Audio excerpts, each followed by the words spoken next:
Dan Burich et Paola Harris sur l'affaire Majestic 12. Ce n'est pas un secret que Feu, le colonel Philippe Corso, pensait que les êtres de Roswell étaient un cadeau du futur. Il a dit que les corps contenaient des puces de surveillance, qui rapportaient aux créateurs, et il a ajouté que le Pentagone se demandait qui étaient ces créateurs. Étaient-ils des gens comme nous? Dans l'interview qu'il donne dans ce livre, il déclare tristement que le corps extraterrestre était le plus grand cadeau, la découverte la plus étonnante, car il pouvait voyager dans l'espace, et se maintenir grâce à l'électromagnétisme. Ici, Dan Burich, un microbiologiste qui aurait travaillé au S4, sur la base de la zone 51, nous donne une réalité qui pourrait se lire comme un récit de science-fiction.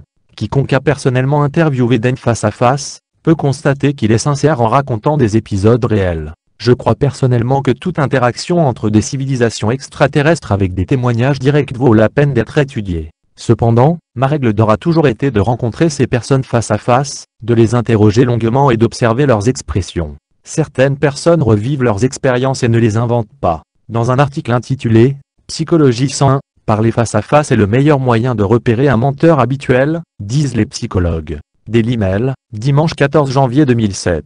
Dans cet article, ce principe même était mis en avant. Des recherches ont montré que les gens hésitent à mentir lorsqu'ils parlent à quelqu'un d'autre, peut-être parce qu'ils craignent d'être plus facilement pris en défaut, que ce soit par leur langage corporel ou le ton de leur voix. J'ai constaté que c'était le cas pour Charles Hall et Dan Burich. Malheureusement, l'affaire Dan Burich est sujette à controverse, une controverse similaire à celle que j'ai rencontrée autour de l'affaire Michael Wolff-Cruikshank sur laquelle j'ai travaillé pendant 2 ans, avec une série de 70 cassettes audio, et 4 longues visites prolongées. L'ironie est que certains des principaux chercheurs de Burich se portent garant de Dan parce qu'ils ont passé du temps avec lui en personne et ont pu l'interroger, mais ni que Michael Wolff mérite la même considération, et ont ouvertement démystifié son témoignage. Nous pouvons voir ici la valeur d'une véritable recherche sur le terrain, bien qu'elle nécessite de l'argent et un temps considérable. Ces 2 hommes ont travaillé dans la zone 51, en particulier dans l'installation S4. Tous 2 parlent de porte des étoiles, tous 2 étaient des interfaces pour les invités extraterrestres, tous 2 étaient des scientifiques, et tous 2 ont reçu la permission de révéler leur implication, bien qu'une certaine place ait été laissée pour le déni plausible, dont j'ai parlé précédemment. C'est ainsi que cela semble fonctionner. Écrivez un livre de science-fiction, mettez-y les faits, comme l'a fait Michael Wolff, afin que l'on puisse nier votre implication directe, et cacher la vérité entre les lignes. L'affaire Dan Burich a d'abord été étudiée par William Hamilton, puis par Linda Mouton Hall, 2 chercheurs experts. C'est ma curiosité et ma volonté de relier les points qui m'ont conduit à Las Vegas à 2 reprises pour interviewer Dan. Ce fut un plaisir à chaque fois, car il est très honnête, ouvert et clair dans ses réponses. Il veut simplement raconter au monde, et il le fait sur son DVD du même titre produit par son amie, et conseillère agréée par le MJ12, Marcia McDowell. Elle est très importante pour cette histoire, c'est pourquoi je lui ai demandé des informations personnelles. Voici la description de poste que Marcia McDowell m'a fournie. Je suis une amie de longue date de Dan et de sa famille, qui a officiellement prêté serment à Majestic en tant qu'agent à la fin de 2003, et qui a été immédiatement affectée, à la demande de Dan, au poste de directrice des opérations de Dan, responsable de toutes les opérations formelles et informelles, de la recherche, des communications et des publications pour Dan et l'équipe. Maintenant, je suis détaché en permanence auprès de Dan et de la famille, pour poursuivre mon rôle dans la poursuite de nos recherches. C'est la coutume, au Majestic, d'attribuer un poste à une personne qui a détenu un numéro J-Dan, a occupé le poste de J9 pendant une courte période, et donc si jamais il était appelé à témoigner devant le Congrès américain, il pourrait le faire en tant qu'ancien membre du Majestic. Pour cette raison, je travaille en permanence à divers titres pour Dan et sa famille. Je remercie William Hamilton, qui a écrit le livre sur cette affaire intitulé Project Aquarius, pour la première occasion qui s'est présentée, car nous avons conduit toute la journée depuis Loglin, en 2006, pour nous rendre ensemble à cette réunion prévue. Dan et Marcia ont tous 2 été honnêtes, cordiaux et pleins d'informations, qui stimuleront la réflexion du lecteur. La soi-disant communauté ufologique a créé autant de désordre autour de moi qu'elle le pouvait, depuis quelques années maintenant. Cela ne s'arrêtera pas et je ne cherche ni à les convaincre ni à les courtiser. À Las Vegas avec le microbiologiste Dr Dan Burich. Paola, Dan, dites-nous, quelle est votre mission? Quelles sont vos principales préoccupations? Dan, actuellement, j'ai 3 problèmes principaux sur mon assiette. Le débriefing de la divulgation au public, qui a été ordonné par le Majestic 12. Un problème biomédical majeur, et la poursuite de mes recherches sur le projet Lotus. D'autres éléments de réflexion et de travail en cours sont 2 livres, un en cours et un à venir, et de probables DVD de musique. Paola, chaque fois que j'entends parler du S4 sur la base secrète, pas si secrète, de la zone 51, je pense à Michael Wolf et Bob Lazar, qui ont prétendu y avoir travaillé. Dan, du point de vue de la description de Monsieur Lazar du S4 Galileo Bay, 4.1, il était exact mais avec beaucoup moins de détails que ceux que nous présenterons dans le prochain DVD. J'ai vu et interagi sur les 4 étages principaux, j'ai vu les 4 niveaux d'accès au sous-plancher, et j'ai interagi dans 3 de ces 4. S'il, Monsieur Lazar, ou n'importe qui d'autre d'ailleurs, avait prétendu avoir retiré tout le 115, élément 115, du S4, ce serait une déclaration inexacte. Car rien ne sort jamais du S4, sauf nous, pauvres travailleurs du CEP, et parfois même pas eux. Paola, parlez-nous de votre travail avec la créature que nous appelons Giro. Pourquoi l'a-t-on appelé ainsi? Était-il vraiment un voyageur du temps, et d'où venait-il? Dan, oui, Sheila, le Giro, venait du futur, à environ 52 000 ans du présent. Ils utilisent la technologie du voyage dans le temps pour sauter et sauter dans et hors des périodes temporelles, à partir d'une base dans l'univers de l'humanité. Constellation du Verseau, Glace 860 cc. C'est l'origine du nom du projet Aquarius. C'est pourquoi ils s'identifient comme des Giro, car Glace 860 cc est la plus proche à 15 années-lumière d'ici. La base de transit réduit l'acquisition de voyages dans le temps. Le Giro s'est identifié à l'équipe linguistique Sigma de manière numérique, en montrant un dessin de barre inertielle et un J de l'alphabet. Le nom Giro est donc descriptif, et sa somme est égale à 15, car une barre dans le système numérique Maya est égale à 5 et la 10e place dans l'alphabet est un J. Le concept de voyage dans le temps est difficile. La morale de son histoire, celle du voyage dans le temps, est que chaque voyage approfondit un paradoxe. Par exemple, Sheila a visité la Terre en 1973 et, lors d'une visite ultérieure, s'est écrasée près de Kingman, en Arizona, en 1953. Paola, il est important d'ajouter que le nouveau livre de Ryan Wood, Magic Eyes Only, parle du crash de Kingman Arizona avec des aliens disparus. À quoi ressemblait Giro? Dan, vous trouverez ci-joint un dessin que j'ai fait du Giro il y a quelques années. Nous travaillons sur le premier DVD, aussi vite qu'il est humainement possible. Il avait de grands yeux expressifs, et ce qui semblait être de l'huile suintant de ses pores. Attachez la ressemblance que je viens d'envoyer à un être accroupi, à 2 jambes, aux grands pieds, à la peau rugueuse et suintante d'huile, avec 4 longs orteils et 4 longs doigts sur chacun d'eux, et vous aurez une assez bonne ressemblance. Il était très malade et j'étais chargé de procéder à des extractions de tissu, dans la zone de la sphère propre, avec une aiguille munie d'un dispositif d'aspiration. C'était extrêmement douloureux pour Giro, et il me semblait que je ressentais également sa douleur en effectuant cette extraction. Paola, j'ai entendu dire qu'on l'appelait le Puppet Master au cours de mes recherches. Est-ce que c'est vrai? Dan, je n'ai jamais entendu personnellement le Giro de S4 appelé le Puppet Master, alors que j'étais en charge du groupe de travail. J'ai peut-être entendu quelque chose, comme ça dans une conversation, au début de mon travail avec Majestic, mais je ne suis pas vraiment sûr. Il l'appelait généralement Stimp. Je l'ai entendu appeler Brickty et, je crois, Brickties. Je n'ai jamais rencontré le Giro à Los Alamos, ce serait le récit de Bill Hughes.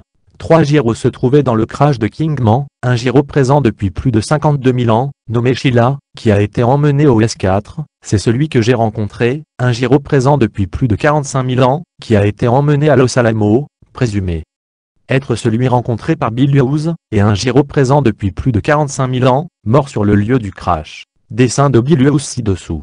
Paola, on vous a dit de ne pas communiquer avec lui? Dan, oui, mais c'était impossible car, de l'extérieur, il ne pouvait pas contrôler ce qu'il me transmettait ni comment il le faisait. Le Giro communiquait par entraînement électromagnétique, il frappait la cible, dans ce cas, moi, avec des signaux de sonde jusqu'à ce qu'il puisse faire correspondre ses fréquences aux miennes. Il le faisait de la même manière que les dauphins utilisent leur melon acoustique. Lorsqu'il me sondait, j'avais l'impression de tomber dans ses yeux. C'est de cette façon que les Giro actuels, vieux de plus de 45 000 ans, endorment également les individus lors des enlèvements. Ils s'entraînent à la réponse endorphinée au centre auditif, donc pendant qu'ils détendent une personne biochimiquement, ils lui disent, avec leur propre voix interne, de se détendre. Pendant le temps passé avec Sheila, le Giro, il pouvait s'entraîner de telle sorte que j'avais l'impression d'être réellement dans la scène et de participer aux émotions qu'il ressentait, alors qu'il me montrait, par exemple, où il travaillait à Glaise. Lorsqu'il me parlait directement, j'entendais ma propre voix, pensée privée, mais elle était clairement d'une cadence et d'un langage différent des miens. Il m'a montré sa planète natale, et a parlé de sa famille et du fait qu'il avait un fils et qu'il lui manquait. La raison pour laquelle je l'ai poussé était un acte d'amitié, il avait le droit de rentrer chez lui, et le temps de séjour qui lui était imparti était largement dépassé. Il m'a demandé de rentrer chez lui. J'ai accepté. Il a dit quelques autres choses, mais, eh bien, il voulait rentrer chez lui pour voir son fils, avant que la traversée ne soit terminée. Nous ne sommes pas sûrs de la façon dont le recomptage du temps va se dérouler, et il voulait simplement voir son fils. Paola, cela doit être très difficile à comprendre, surtout qu'il s'agit d'un voyageur du temps, et qu'il pourrait même être nous du futur. Qu'est-ce que cela dit de notre réalité? Dan, en termes simples, à chaque augmentation du paradoxe, de nouvelles couches sont ajoutées dans notre réalité. Lorsque nous atteignons le point, après la transition, au-dessus du plan de notre galaxie d'origine, les cartes doivent être réempilées et le paradoxe allégé. Les Gyros, dans 45 000 ans, veulent qu'une catastrophe nous frappe et, si cela se produit, notre espèce sera divisée selon les lignes logiques des Gyros et spirituels, Orion. Lorsque les 52 000 ans du présent arriveront, les Gyros qui ont 45 000 ans d'existence, auront été intégrés dans leur société, et leurs idéologies seront devenues inexistantes. Ainsi, pour eux, une catastrophe justifiera leur existence. En l'état actuel des choses, si aucune catastrophe ne se produit, dont la prévention est à quoi nous travaillons, les Gyros peuvent être réempilés, si vous voulez, et peut-être disparaître de l'existence, devenir une espèce de lignée non humaine, ou rester tels qu'ils sont avec l'avènement d'un nouveau paradoxe. Paola, où est Gyro maintenant? Que lui est-il arrivé? Dan, c'est là que les portes des étoiles entrent en jeu. Certaines sont des lieux naturels sur cette terre, et d'autres sont créées artificiellement. Nous avons créé une porte artificielle dans le désert égyptien, avec l'accord du gouvernement égyptien. Gyro a été amené là-bas, dans une poussette et lorsque j'ai entendu son appel à retourner auprès de sa famille, j'ai fait preuve d'instinct et je l'ai poussé à travers la porte des étoiles. J'ai poussé Gyro et je ne l'ai pas vraiment vu entrer. C'est juste arrivé alors que j'avançais. Après ça, j'étais juste ailleurs. Je n'ai pas la moindre idée de l'endroit, mais on m'a trouvé. Paola, pouvez-vous élaborer sur ces portes des étoiles, et le projet Looking Glass? Le colonel Corso me décrivait des piliers électromagnétiques dans le désert du Nouveau-Mexique, et il disait que lorsqu'ils étaient activés, ils créaient des portes des étoiles, et que des choses provenant d'autres dimensions temporelles pouvaient passer à travers. Dan, tout d'abord, puis-je commencer par indiquer que je ne suis ni ingénieur mécanique, ni physicien, ni dessinateur. L'image ci-jointe a été composée de mémoire, et est reconstituée à partir d'images existantes. L'image de gauche représente à quoi ressemblait le miroir pendant sa phase de rotation lente, et celle de droite pendant sa phase de fonctionnement complet. Les objets situés au-dessus du Looking Glass étaient des caméras, qui ressemblaient à des disques ovales pour la collecte, et l'enregistrement de lumière intense, et ce qui ressemblait à un dôme géodésique au-dessus de l'appareil, pour l'enregistrement audio. Le Looking Glass a été composé à partir de diagrammes originaux de dispositifs de porte des étoiles, basés sur d'anciens sauts cylindriques. Je ne devrais pas mieux décrire les dispositifs de porte des étoiles modifiés, par rapport à la description du Looking Glass, eux-mêmes, mais on peut dire qu'ils étaient basés sur les caractéristiques plus générales utilisées dans le Looking Glass. Il est vrai que les piliers de la description générale, par Corso, sont utilisés pour accorder les ERBS, et que l'accord est dirigé vers un dispositif de porte des étoiles légèrement incliné entre eux. Au cours du retour actuel, 2003, de Sheila, le Gyro d'il y a plus de 52 000 ans, au réticulum d'il y a environ plus de 52 000 ans, j'ai vu 3 piliers, avec des sphères dorées sur leur sommet. Et une cage géodésique apparente. Autour des sphères. Je ne devrais pas décrire les équipements accessoires.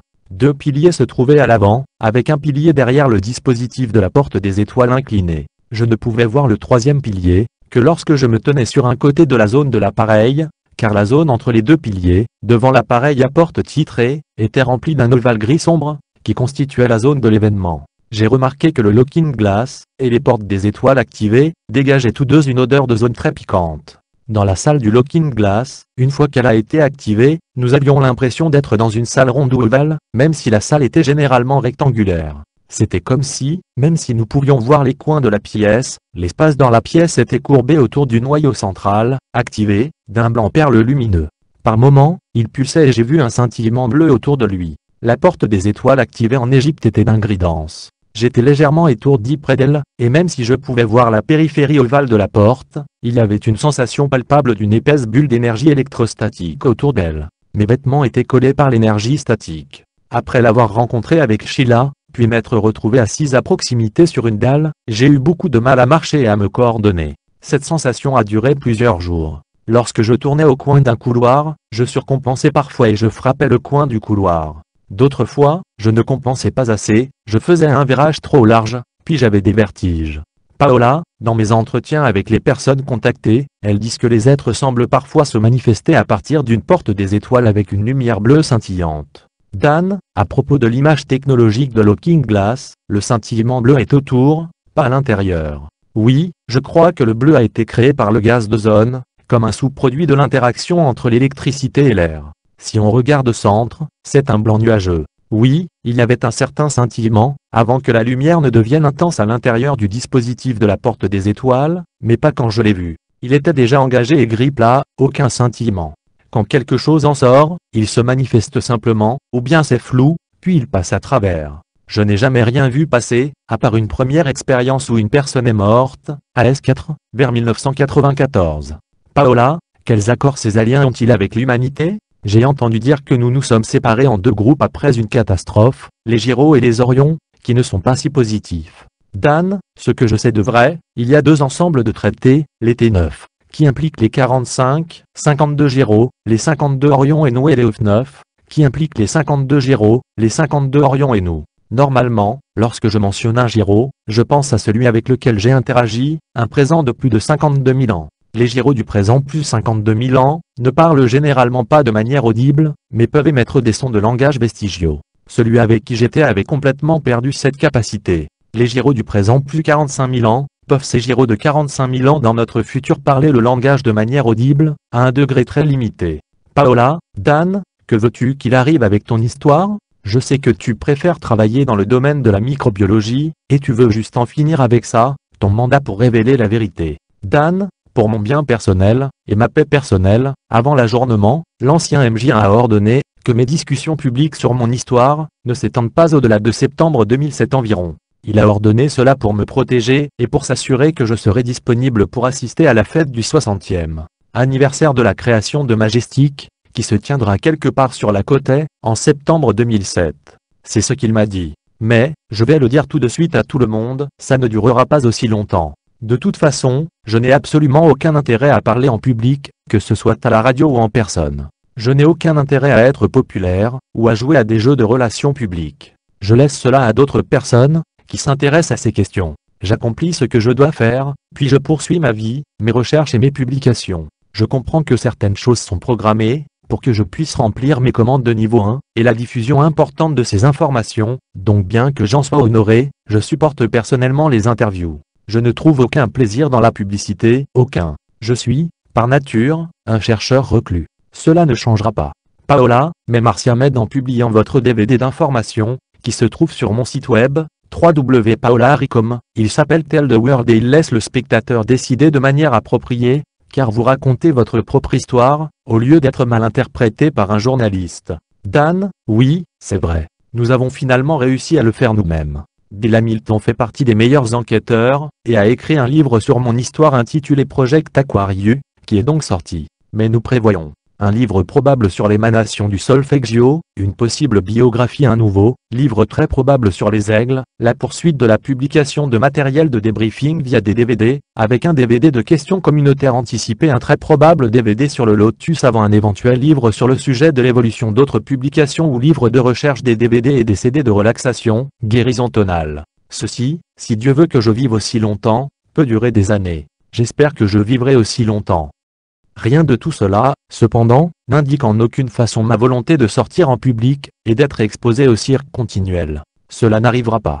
Paola, je ne vous en veux pas. Nos propres chercheurs ont tendance à crucifier les témoignages des dénonciateurs. Je sais que vous avez été menacé, alors jusqu'à quel point souhaitez-vous être public? Dan, vous pouvez rendre ceci public comme vous voulez, si vous le souhaitez. Bill Ryan et Kerry Cassidy, 3W Project Camlorg, nous ont informé, Marcia et moi-même, jeudi dernier, qu'ils ont récemment interviewé et filmé John Lehar, et que celui-ci, selon eux, m'a confirmé sur vidéo, qu'il est convaincu ou sait que je suis allé au S4. J'ai pensé que cette information pourrait vous intéresser. Ils m'ont également interviewé sur film. Bill Ryan et Kerry Cassidy vont certainement partager avec le grand public, ce qui nous permet d'éviter complètement la question politique. Ce sont des gens charmants. Nous avons fait l'. Paola, je viens de poster votre DVD sur mon site internet, parce que je crois qu'après tous les problèmes que vous avez eus avec les journalistes, les gens devraient aller à la source pour entendre la vérité. Dan, je viens de me mettre d'accord avec Marcia, sur un sujet totalement différent, pour donner des disques condensés, la majeure partie d'environ 100 heures de mon débriefing, gratuitement aux médias et aux enquêteurs. Mon intention est de faire passer le message.